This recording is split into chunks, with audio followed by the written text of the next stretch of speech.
Es un gusto saludarlas en el cuarto domingo de Pascua, las comunidades de Santa María de Hudson con su capilla San Pedro, a la parroquia Santa Isabel de Hungría de Plátanos y los hermanos y hermanas del Milagro, Nuestra Señora del Milagro de Pueblo Nuevo con su capilla San José.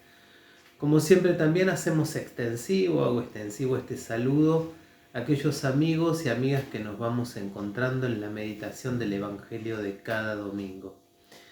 Hoy es el Domingo del Buen Pastor, así se titula este domingo, y precisamente en este domingo ponemos la mirada sobre el texto de Juan 10, la parábola o la alegoría del Buen Pastor. Este domingo del Buen Pastor se toma habitualmente este texto de Juan 10 y se lo fragmenta según el ciclo.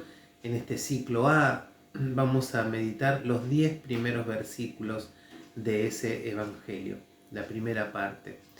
Es importante subrayar el contexto en donde este evangelio se desarrolla para entender aún más el significado, la profundidad del texto y del anuncio que hoy nos hace el evangelio. La parábola del buen pastor está en medio de la disputa que hace Jesús con las autoridades religiosas, con los fariseos y con los doctores de la ley, en torno, recordemos en el capítulo 8, cuando perdona a esa mujer adúltera que genera el escándalo de algunos dirigentes religiosos, y cuando en el capítulo 9 cura al ciego de nacimiento, también generando una disputa entre los dirigentes religiosos de Israel. Por lo tanto, la comparación cae de maduro, como los antiguos profetas del Antiguo Testamento. Advertirá Jesús que hay quienes se sirven del rebaño como malos pastores y quienes dan la vida por las ovejas y por el rebaño. De tal manera que Jesús se va a atribuir a sí mismo la imagen de la puerta del corral y la imagen del pastor de ovejas que da la vida y que cuida al rebaño que Dios le encomendó. Jesús, por supuesto, va a hablar en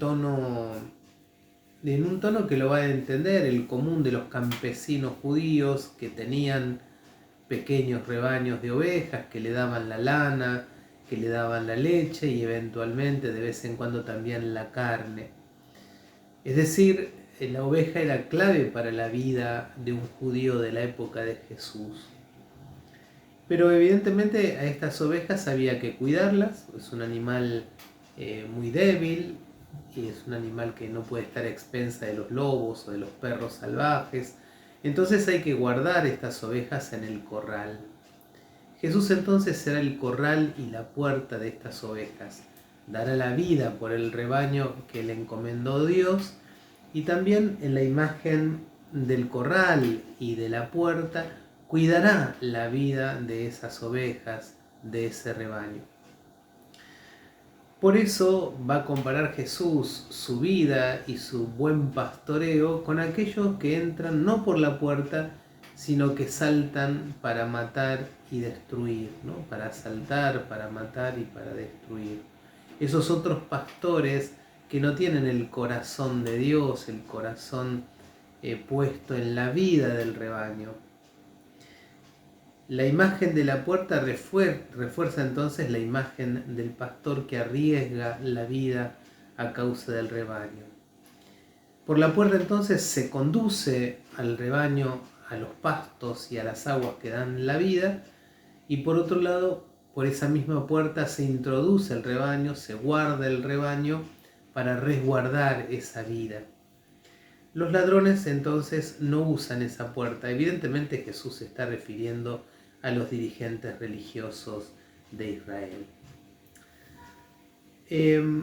Es llamativo, a mí me llamó la atención un detalle que escuché de un biblista decir que la palabra que se utiliza para decir corral y para decir atrio del templo es la misma en Juan, ¿no? Es decir, Jesús está diciendo que que Él cuida las ovejas en el corral, Él da la vida por esas ovejas y resguarda la vida. Sin embargo, en ese corral atrio del templo, los sumos sacerdotes, los letrados, se aprovechan de la vida de la gente, de la vida del pueblo sencillo. Llamativo, ¿no? La misma palabra para corral y para atrio del templo. La comparación cae de maduro. Es de destacar también un detalle del texto que uno podría decir, bueno, pero yo no soy rebaño de nadie, ¿no? Yo no puedo dejar que otros me digan por dónde tengo que ir. Pero es cierto también que esta metáfora es muy significativa porque todos y todas necesitamos en algún momento de la vida dejarnos conducir por aquel que sabe, por aquel que entiende, por aquel que tiene más experiencia que uno. Necesitamos ser conducidos por otros y fundamentalmente por Dios. En ese sentido utiliza el Evangelio de Juan la metáfora del rebaño. No está compuesta para que uno deje de pensar o deje de reflexionar, ¿sí? o personalice sus caminos de la vida, ¿no? No es que uno va detrás, ¿no? Vicente va donde va la gente, decíamos en algún, dice por ahí un refrán popular, ¿no? No es eso el sentido del Evangelio, sino ser conducidos por Dios a las fuentes de la vida y resguardar la vida. Y en ese sentido también Juan utiliza, para mencionar la vida, una palabra con la que denomina la vida humana, esa vida que nace, crece, se reproduce, muere. Y otra palabra la utiliza para la vida específicamente divina. Lo que hace el buen pastor es llenar de vida divina, es decir, darle plenitud a la vida humana. No hay contraposición, pero sí Juan las distingue.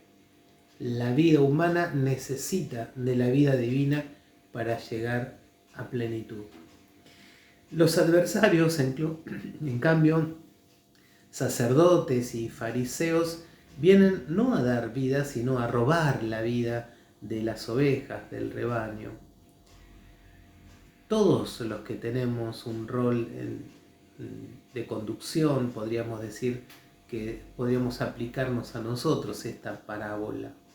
¿En qué medida nosotros nos ponemos al servicio del pueblo sencillo, al servicio del rebaño, buscando que la vida divina, la plenitud de la vida llegue a la vida de las personas de nuestras comunidades, ¿no? ¿En qué medida trabajamos para que la humanidad tenga plenitud de vida? Sobre todo en estos tiempos de tantos discursos de guerra, de crueldad, de muerte,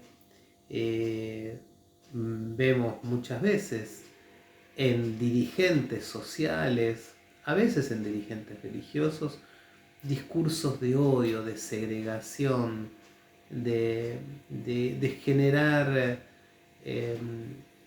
posturas irreductibles y sobre todo de proponer una cultura de muerte, nada más alejado del pastoreo de Jesús que nos conduce a las aguas de la vida, a los pastos verdes, que nos resguarda en el corral, en esa metáfora del corral, nos resguarda de todos los peligros. Nunca más oportuno este evangelio del buen pastor. Termina diciendo el evangelio también hoy un detalle, que las ovejas reconocen la voz del pastor y no reconocen la voz de los extraños. El pueblo más sencillo pide vida, pide plenitud de vida. Nuestro pueblo pide plenitud de vida.